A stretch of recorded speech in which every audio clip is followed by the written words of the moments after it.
Watson? Yes? Watch.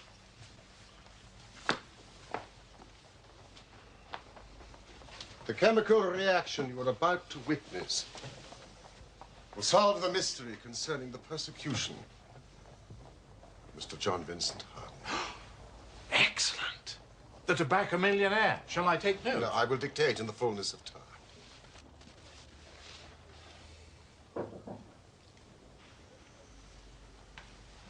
There's a young lady wishes to see you, Mr. Holmes. This is not a convenient moment. She's very well spoken, a genuine lady. No doubt. And persistent, too. Mrs. Hudson, I, too, am extremely persistent, especially when I'm working. It is a matter of great urgency, Mr. Holmes, or I would not be troubling you on a Saturday evening. Well, perhaps you could delay your chemical reaction, Holmes. Very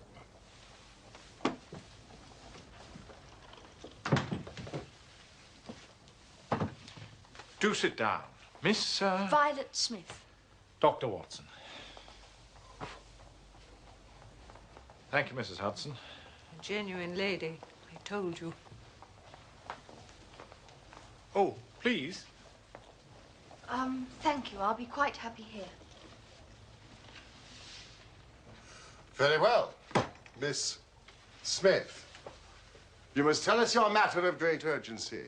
It is obviously not your health. So ardent a bicyclist must be full of energy.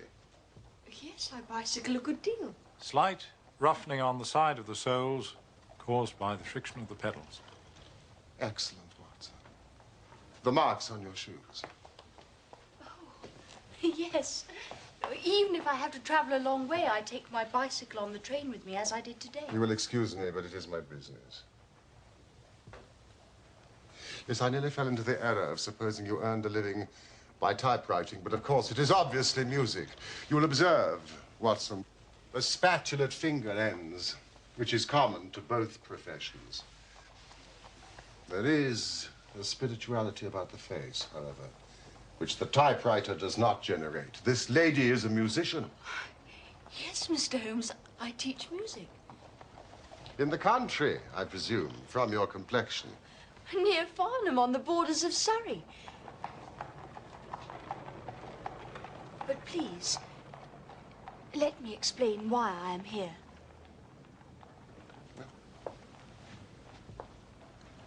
I am an only child, and my father died some years ago.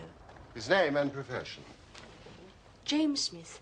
He conducted the orchestra at the Old Imperial Theatre. Ah, the Old Imperial, Holmes. Yes. Please continue. My mother and I were left without a relation in the world, except for one uncle, Ralph Smith, who went to Africa 15 years ago. And we have not had a word from him since, despite our Christmas cards and photographs. Mr. Holmes, I have to tell you that... I think you wish to tell me that you and your mother are very poor, notwithstanding your obvious grace, dignity, and talent. We were very poor. Ah.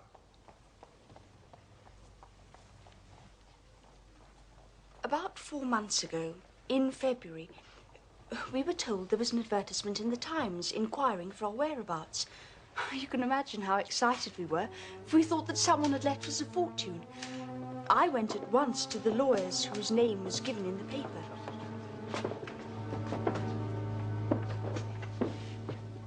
Now, this is Miss Violet Smith. The solicitor introduced me to 2 men, a Mr. Carruthers and a Mr. Woodley. They were on a visit from South Africa.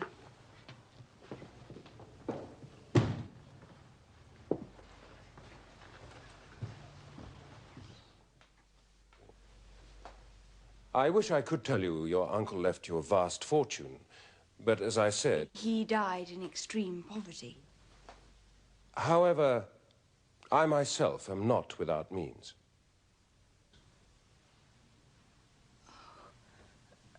My mother and I never sought charity. No, nor do I offer it. Please. I have a question to ask of you. Your Uncle Ralph said you were very musical. Do you teach music? Yes. Miss Smith, I am now a widower with a 10-year-old daughter. Young Sarah. She needs a music teacher. So you see, I do not offer charity. A job. He wants to give you a job. Whereabouts in London do you live, Mr. Carruthers? I don't.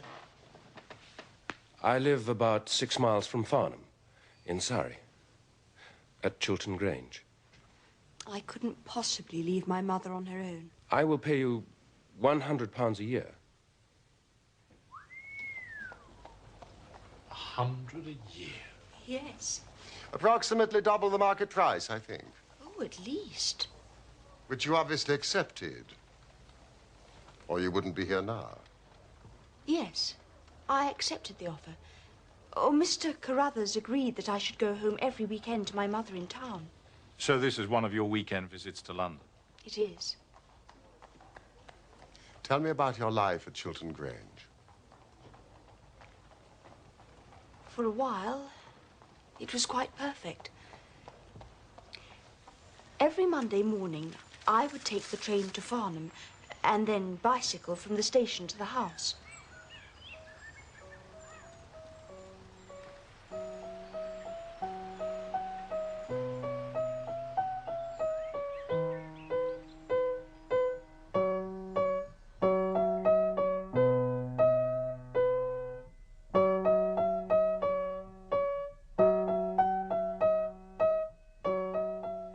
The little girl's name was Sarah, and she was delightful, as well as being a very good pupil.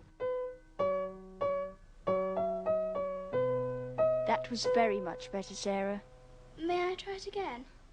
Of course. That's why we're here. Mr. Carruthers was appreciative of my work and an extremely kind and considerate host. It sounds idyllic. It was. What happened to spoil it? A visitor. Mr. Woodley. However did you guess, Mr. Holmes? Miss Smith. I never guess. Tell me about his visit.